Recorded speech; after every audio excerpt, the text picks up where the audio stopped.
Almighty. Amen. I have no faith in higher education. I have no faith in me.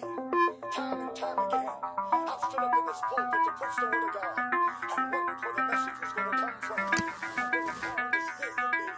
And the moment I opened my mouth, something came down from above and began to move in my soul. It was God showing me in an indisputable way, I'm with you, son. You do what I've called you to do, and I'll never fail you. I'll never leave you, and I'll never forsake you. I'm not giving to you tonight an excuse for not studying. I studied the book. But what I'm giving to you tonight is the God's way of letting His man know He's faithful. He's going to be with you through hell or high water. God's faithful. That's what allows me to pastor. That's what allows me to minister. That's what He puts you through. It won't be your faithfulness, it'll be His faithfulness. In ways that you can't deny, God's hand is in your life. He loves to manifest Himself like that. And He'll do it every time. Amen. So I don't have any faith in me. I don't have any faith in you. Okay, you can watch the rest of this if you want. It's very interesting, though. There's nobody in this house tonight that I've got the third person of the Trinity.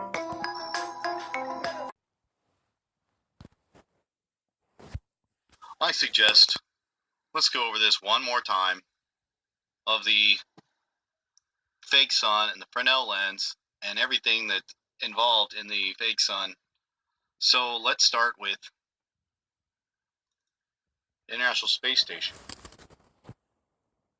So here, whether it's reflection or not, a mirror, it doesn't matter because the sun is over on the left. But let's watch, because anybody who watches the space station long enough, we've seen this thing rise like this, and then we get like this strange halo in front of it. Okay, so it turns on and it turns off. We just saw the whole thing completely turned off. Didn't set at all. Is that supposed to be the sun, or is this something mirroring the object? Because if it is, then we may have something more like this up there. This object here that's outside the eclipse of the sun, reflecting the light down through a telescope, mirroring it onto the Earth like this. But where's the Fresnel lens? What is it rotating in front of it? Because I know something's rotating in front of it. And then the lens array, which is separate from it, again, I believe there is something rotating in front of it. I don't know precisely what it looks like, but I do believe it's probably something what you just saw in that last picture. Again, this here would be a rotating object in front of the sun. We can see this thing in front of these large and small lenses. They're there to obscure the planets, so we can't see them. I'll show another video. Again, we can see the lenses here, and we can see the oscillating light source here going up and down. And we can see all the lenses in here. Pretty damning evidence if you ask me. And why red? That's magenta. Well, that's awfully good color for hiding this object, and how lenses can basically hide a planet. Here's an easy demonstration by pulling it out of focus from your eyes right here. And then to go this real quickly, I believe this would be the light source, or the mirrored light that comes through, bounces through these mirrors, showing the light path going through this hole in this circular or hexagonal lens here, bouncing off here. This dot, I believe, rotates. Here is the angular light that approaches the sun, and that's the problem, because when things get close and small, it moves. This is the black dot that we see in all the photographs, like in here. But you got to be looking down the barrel of a gun to see it. You're not going to see it at all angles, like we see in this video taken in webcam to Mexico. People say that this is a camera overload. Oh yeah? Well, look at that. It's reflecting off the water. You're done. Okay? And it rotates. Wow. Further evidence of it rotating, an FLR infrared camera watching it rotate. Okay? So, hope this helps. All the engines up and burning. I think they actually busted one of the hexagon shields. Watch. On the shoulders of the space shuttle, America will continue the dream. Roger roll, Atlantis. Houston now controlling the flight of Atlantis. The space shuttle spreads its wings one final time for the start of a sentimental journey into history.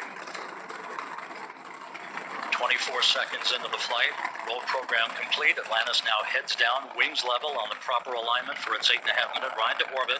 4.5 million pounds of hardware and humans taking aim on the International Space Station. 40 seconds into the flight, the 3 liquid fuel main engines throttling back to 72% of rated performance in the bucket, reducing stress on the shuttle as it goes transonic for the final time. Engines now revving up, standing by for the throttle up call.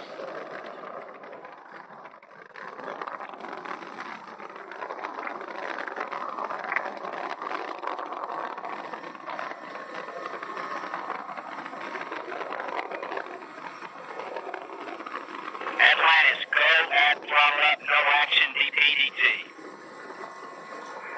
Go with throttle up, no action on DPDT. The call from Capcom Barry Wilmore, a transducer, instrumentation only, no action required.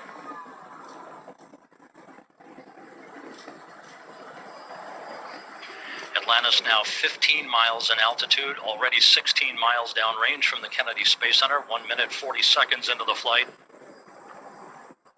Atlantis flexing its muscles one final time.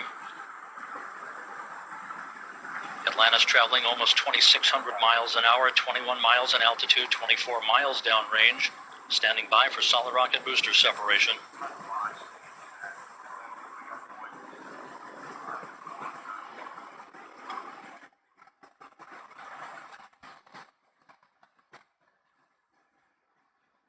Booster officer confirms staging a good solid rocket booster separation. Guidance now converging. The main engine steering the shuttle on a pinpoint path to its preliminary orbit. 2 minutes, 20 seconds into the flight. Atlantis already traveling 3,200 miles an hour, 35 miles in altitude, 50 miles downrange. The propulsion officer reports the orbital maneuvering system engines have ignited. Atlantis kicking on its afterburners for 1 minute, 23 seconds for the final phase of powered flight. Atlantis, 2-engine foul. 2-engine foul. I slip in. I see strings and cords and parts and the shield and the reflectors and the big wheel. I see it all here. Oh, that's nighttime. Yeah, those 2 little objects were in the sky. Little silhouette.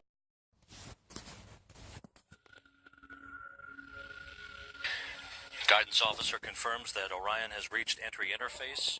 The moment of truth for Orion for the next 9 minutes, 45 seconds.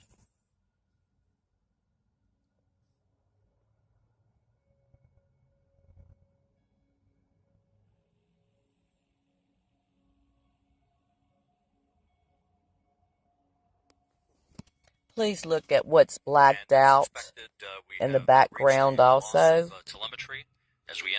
You'll see the V-like black poles enter at the top of this flame. In one part, might have been in the beginning. Now they're going to throw some CGI flames in here near the end. This is the point in time. But how on earth is a spaceship videotaping this, especially the end of it? Fahrenheit as it barrels through the Earth's atmosphere,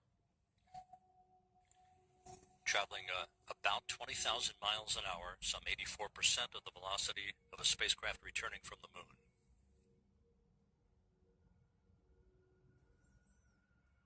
And we just eat this stuff up. And believe it. We're 4 minutes away from the jettison. I have still frames of things that will surprise you that you don't even see because it's going so fast. I went frame by frame taking pictures of all these deep space things.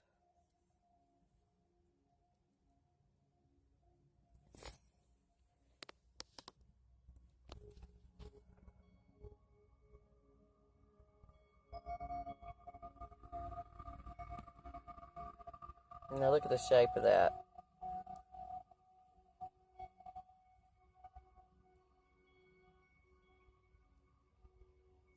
See the false flames thrown in there?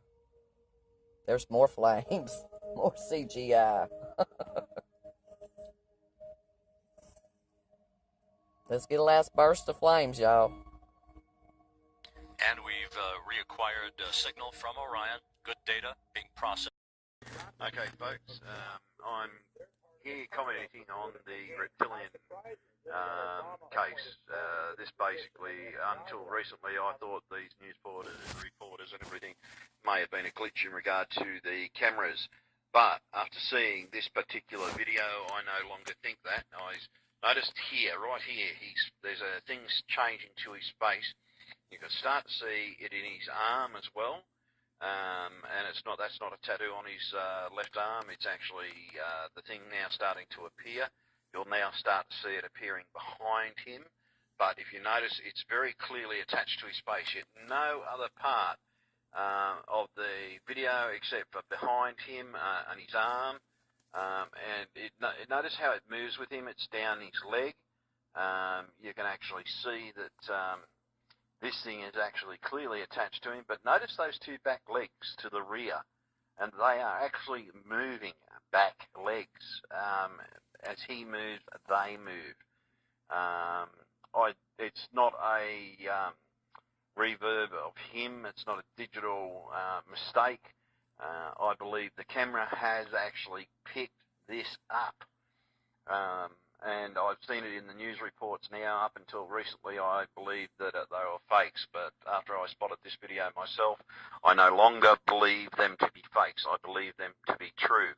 That whatever this creature is behind this poor gentleman, it is actually controlling him. I noticed that it started to appear at the same time that he was talking about his own drawings, a vanity. I'm an artist myself, and it's strange, like all of a sudden I get these urges to paint and different things like that. And like all artists, typically I get vain in regard to my work, and I've been wondering myself as to what does this. But when I don't think I've got this problem. I'm a Christian myself, so I'm sort of praying to God that I'm safe. But when I'm looking at this thing behind him, it's some creature. It looks like a creature because it has two back legs. It is attached to him, and if you notice that there is some kind of a head structure, a tail structure, a back reared body structure, and two legs, and then all of a sudden it just disappears, as you just see there. So yeah, it's up to yourself what you think. But yes, I've actually